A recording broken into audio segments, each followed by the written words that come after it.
Hi, this is CJ, your sales leadership team coach. It's going to be Chinese New Year soon, so Happy New Year. It's going to be the year of the snake, so I wish you a prosperous New Year. And besides wishing you a prosperous New Year, let's spend some time and talk a little bit about TikTok. A while ago, there was supposed to be a ban to be enforced for TikTok in the US. And now the ban has been lifted at least temporarily for 75 days. What happened? And from the context, from the lens of negotiations, what happened? First of all, why is it that President Trump was supportive or initiated a ban on TikTok in 2020 and now he decided to give an extension or waiver of the ban for the next 25 days? Is one of the first things he did as president. Why did he do that? Number two, how come that there are so many TikTok refugees that went from TikTok and go on to Xiaohongshu, the little red book or red note? What initiated that?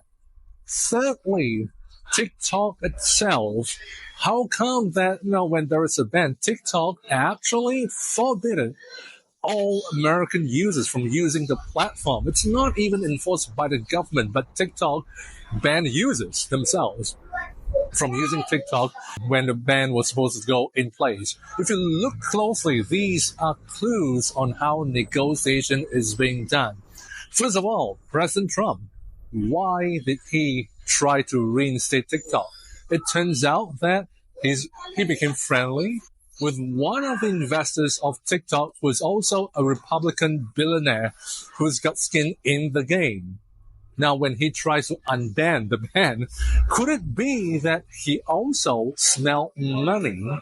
He also smelled some opportunity that goes into TikTok and wanted to make some investment for himself. We never know. So that's one part of it.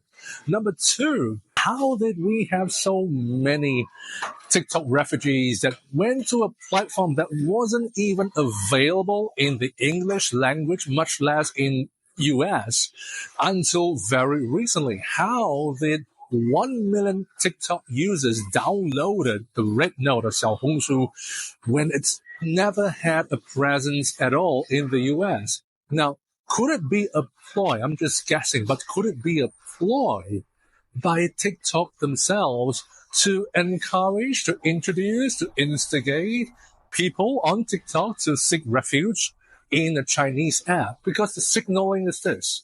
If you think that TikTok has got threats to national security, what about people allowing their data to be transmitted to a Chinese app directly? In other words, TikTok is trying to use another platform that is based in mainland China to tell the congressmen, the politicians in the US that, hey, if you think TikTok is bad, the alternatives are going to be worse.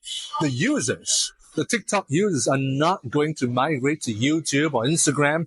They are going straight in to Xiaohongshu. And what do they say about Xiaohongshu? What kinds of messages are they transmitting or sharing?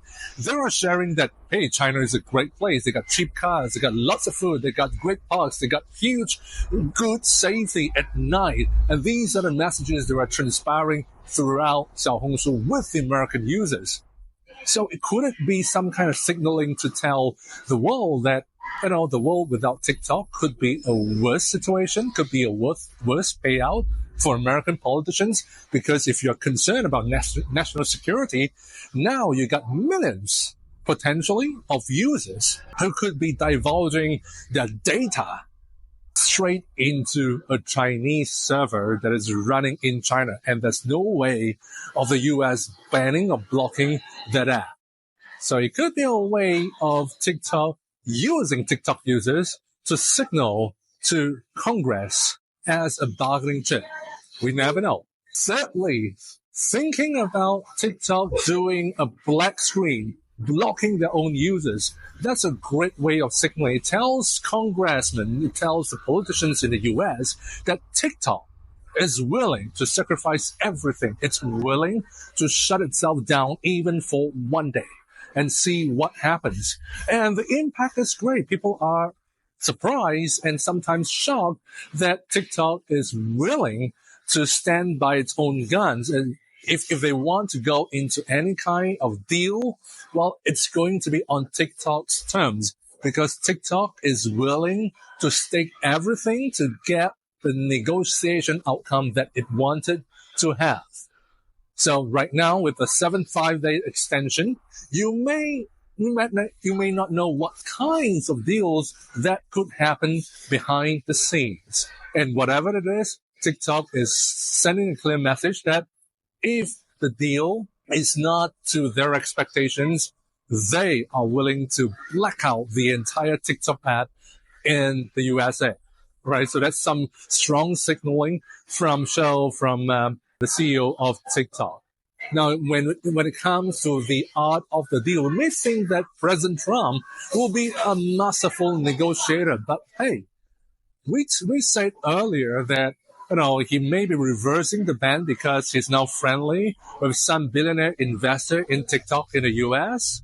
Now, how did that investor invest in TikTok in the first place? And how did that investor reach out to President Trump in the first place? So could it also be applied by TikTok all along to get that someone to influence the key decision maker out of all these things as well?